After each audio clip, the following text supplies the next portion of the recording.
Bienvenue sur le plateau télé du Salon de l'Immobilier, 31e édition. On va parler un petit peu d'aménagement de territoire avec Guillaume Michel, commissaire général du Salon, et M. Christophe Pérez, président de la CERM et de la SA3M. Alors justement, la CERM et la SA3M, on l'a vu tout à l'heure dans le plateau, il y a aujourd'hui ici des start-up, des choses qui bougent un petit peu, des innovations.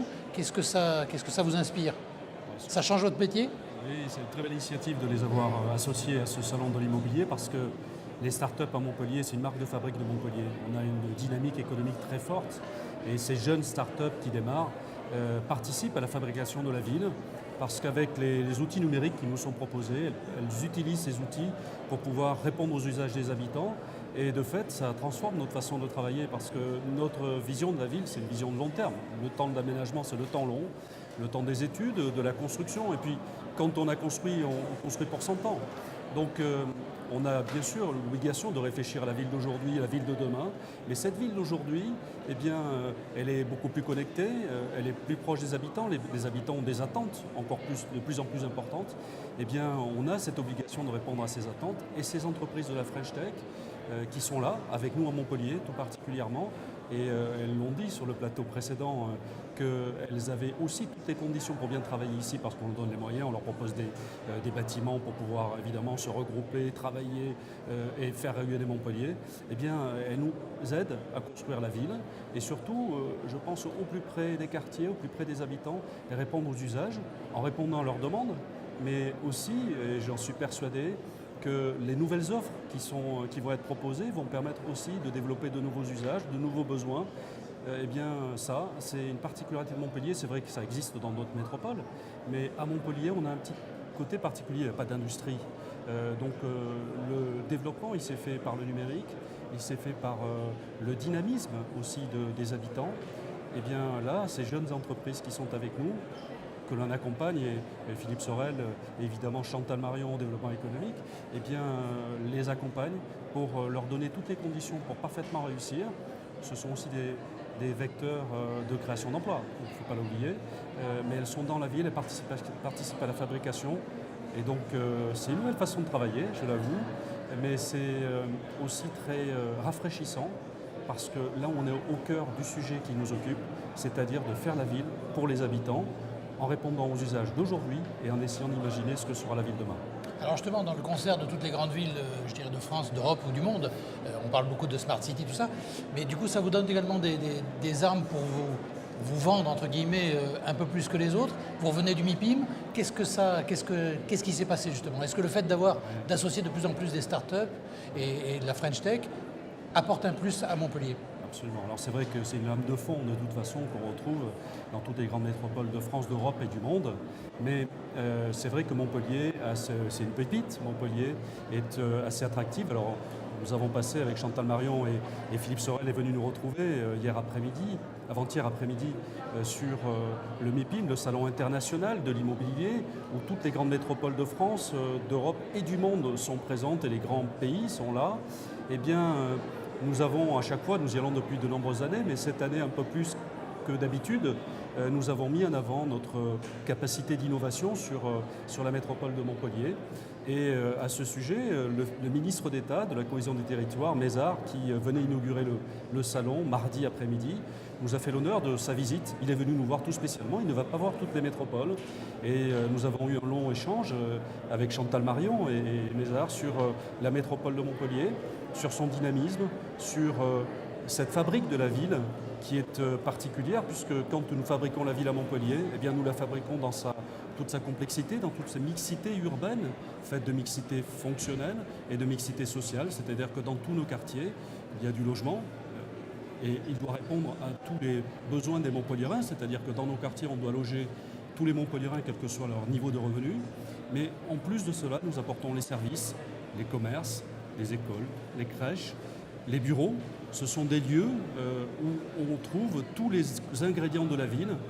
Et puis, grâce aux startups, un peu plus, puisque nous allons encore un peu plus loin pour répondre au mieux aux usages de la ville sur nos quartiers. Et on voit le cheminement progressif que nous faisons et qui est induit par ces innovations technologiques. Quand il y a 4 ans se livrait la Mantilla, qui est un îlot déjà connecté, qui avait été imaginé 5 ans avant, 5-6 ans avant, eh bien, nous arrivons à dépasser cela pour maintenant nous propulser vers un quartier, le quartier Eureka, sur laquelle nous allons mettre en place une plateforme numérique qui permettra à l'ensemble des habitants du quartier, 1600 logements, mais aussi 130 000 m² de commerce et de bureaux, de connecter l'ensemble des habitants, l'ensemble des entreprises qui vont être sur ce quartier.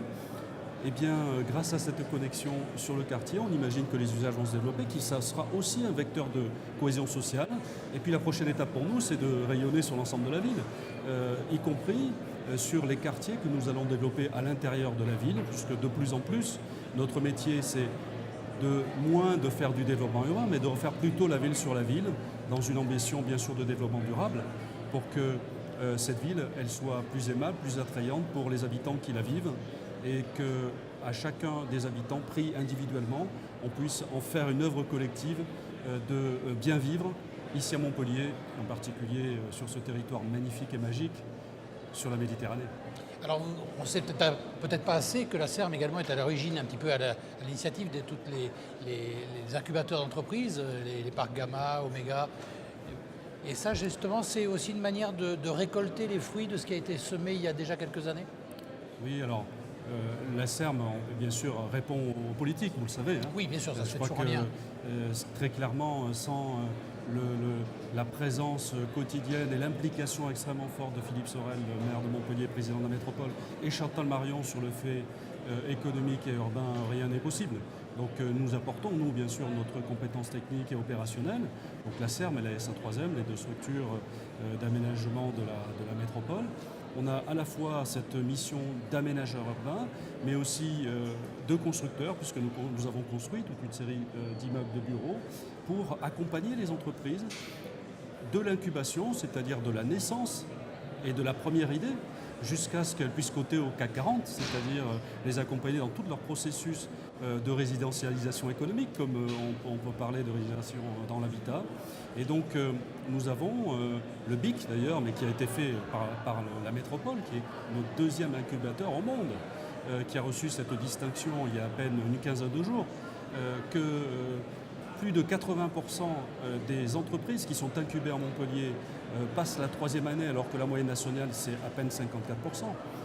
C'est le fait de cette implication politique, mais aussi de notre capacité à proposer aux entreprises un parcours qui leur permet de se développer, d'avoir les meilleures conditions pour vivre, mais pas uniquement économique, aussi dans ces quartiers, dans les quartiers où il faut faciliter la tâche de tous les salariés pour qu'ils puissent travailler et s'occuper du travail et développer leur activité tout en leur proposant des crèches, des services très, très spécialisés pour qu'elles, le plus important pour elles, qu'elles se développent et qu'elles continuent à croître et créer des emplois. Ce que nous faisons, je crois, à Montpellier, d'autres le font, mais on essaie d'avoir chaque fois une pointe d'innovation. Je prends un exemple, un nouveau quartier sur l'EAI, où nous avons choisi de développer les industries culturelles et créatives, c'est-à-dire de l'animation 3D. Dans ce quartier, nous allons installer l'ESMA, une école supérieure des métiers d'art, qui forme des jeunes à l'animation 3D. Ces jeunes, lorsqu'ils sortent de cette école, il y a une conférence qui se passe à la fin de l'année scolaire, eh bien, les grands studios américains viennent chercher nos étudiants, et ils partent travailler aux États-Unis.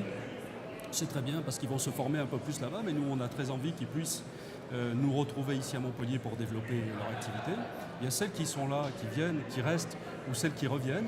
On leur propose un parcours résidentiel. Il va y avoir très prochainement, à l'intérieur d'une halle sur notre quartier, qui était à l'époque une base militaire, eh bien, dans une halle, un bâtiment qui est resté, on va utiliser ce bâtiment pour mettre à l'intérieur des boîtes, c'est-à-dire des locaux très peu chers, pour qu'elles puissent commencer à se développer avec ce qu'on appelait la halle tropisme.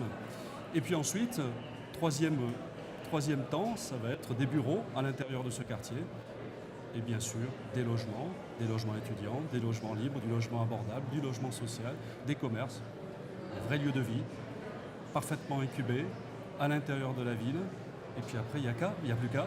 Nous, on leur donne toutes les conditions. Et puis, il faut ensuite qu'eux développent la ville. Et évidemment, on compte sur eux et on a pu voir le dynamisme Et ça nous pousse aussi. Parce que quand on voit qu'on est poussé par une telle énergie de développement, eh bien nous, on a juste envie de leur proposer les meilleures conditions et de faire que les habitants, ici à Montpellier, soient un peu plus heureux qu'ailleurs pour qu'on continue à avoir une magnifique ville. Alors on voit que l'aménagement, c'est pas seulement d'étendre la ville à l'extérieur, c'est aussi de la réaménager aussi à l'intérieur. Ça, on voit que c'est quand même une préoccupation à la fois, vous, de la Serme, le bras armé, je dirais, de la métropole et des élus. Vous, au niveau du salon, justement, c'est un petit peu ça, c'est permettre à chacun de trouver vraiment sa place.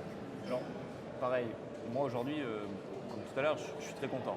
Ce salon s'ouvre, on s'attendait à ce qu'il soit bien, voire exceptionnel, il le sera. En effet, comme disait Christophe, ces salons, il a 31 ans. Il a été créé à l'époque de Georges Frêche. Ça a été très simple. La ville s'est agrandie, 22e ville de France, 21e, puis après Frêche a fait que la ville est arrivée 9e, 8e, et là maintenant avec Philippe Sorel, 7e ville de France. C'est très important. Et bien ce salon, on va dire c'est un peu le poumon aussi de la ville en immobilier, puisqu'il a grandi avec. On avait au début sur un niveau 3 promoteurs, puis 4 promoteurs, puis Antigone s'est créé, et ainsi de suite. Donc nous aujourd'hui on grossit aussi avec la ville et la métropole. On a un partenariat donc avec la Serme et la SA3M qui sont à l'entrée du salon justement pour montrer tout ce qui se construit dans la ville, mais aussi à l'extérieur de la ville. Donc ça c'est très important. Le public peut venir voir directement sur ce stand, tiens, je veux aller habiter dans tel ou tel quartier. Les personnes de la Serme sont là pour les renseigner et leur dire dans tel quartier, c'est ce promoteur qui construit, allez-y, allez le voir. Il a de la primo-accession, il a du libre, il a tout ça. Ça, c'est très intéressant. Et ensuite, tous les promoteurs et tous les acteurs de l'immobilier qui sont ici, c'est vraiment tout ce panorama de l'immobilier qu'on propose, qui est proposé au national, mais nous, on le propose pour la ville. Donc du coup, aujourd'hui, le client, quand il vient, le visiteur, il ne sait pas, on s'aperçoit qu'il y a des jeunes qui viennent, ils ne savent pas encore, est-ce qu'on a droit à ça ou si. Donc on leur propose d'aller voir un courtier, les courtiers font des simulations sur place, le courtier leur sort une estimation en disant vous avez droit à tant. Ce jeune public, il peut se dire tiens, j'ai droit peut-être à une petite maison avec un jardin ou un appartement pour investir, pour me lancer dans l'avenir. Tout ça c'est important. Et il va voir vraiment tout ce panel de professionnels. Les professionnels, eux, sont là pour montrer ce qu'ils font, montrer leur entreprise, ça c'est très important. 2 fois par an, parce qu'on fait également celui du septembre, 2 fois par an, ils rencontrent le visiteur en direct, c'est très important. Parce que sinon, après, comment ils communiquent, c'est à travers de la communication, donc papier, web et autres. Mais là, c'est très important parce qu'ils les voient en direct. On le voit, il y a beaucoup de maquettes, beaucoup d'objets connectés, tout ça. Ils peuvent vraiment discuter avec les personnes et montrer ce qu'ils font. Et puis, moi, je l'ai toujours répété, ces salons, donc le but premier, c'est de l'information. On n'achète pas un appartement de 100 000, 200 000 euros, 300 000 euros en un clic sur Internet. On se renseigne avant, on fait un peu une petite étude, on en parle à son épouse. Et là, c'est très important. On va pouvoir aller discuter avec le professionnel. Le professionnel va pouvoir lui dire, voilà, il y a ci, ça ne vous convient pas. J'ai d'autres programmes qui sont à côté ou autre. Donc, vous voyez, nous, ce qu'on veut, c'est que le public, quand il sort d'ici, il est tout. Voilà. Les semaines qui vont suivre vont être très importantes pour le professionnel parce qu'ils ont beaucoup de rendez-vous derrière déclenchés chez eux. Mais au moins, le visiteur, il sera sorti avec une idée, des réponses, surtout des réponses. Et ça, c'est très important. Et le deuxième volet, donc, qui est le volet technologique, le volet du futur, on y est aujourd'hui dans le futur. Ce village qu'on a créé, donc qu'on a porté et avec Christophe, Chantal Marion, la métropole, on a porté ce village des startups. En effet, on est parti d'un constat très simple. Le Big de Montpellier, qui est extraordinaire, et bien on s'est dit, on va aller chercher des startups d'ici. On est un peu chauvin, première édition, on va les prendre d'ici. On a 9 startups qui ont répondu présentes. On a à ma place avec la conciergerie, les casiers connectés. On a Idealis sur le mettre en relation les gens dans les logements, les parkings connectés, tout ça.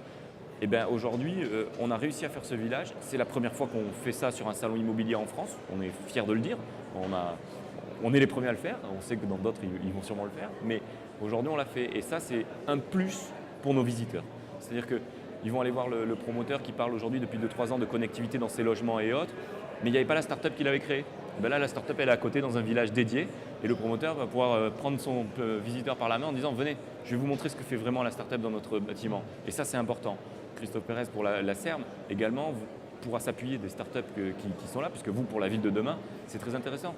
On en parle, moi j'ai vu des reportages. Aujourd'hui, la connectivité, elle est partout. C'est vraiment le futur.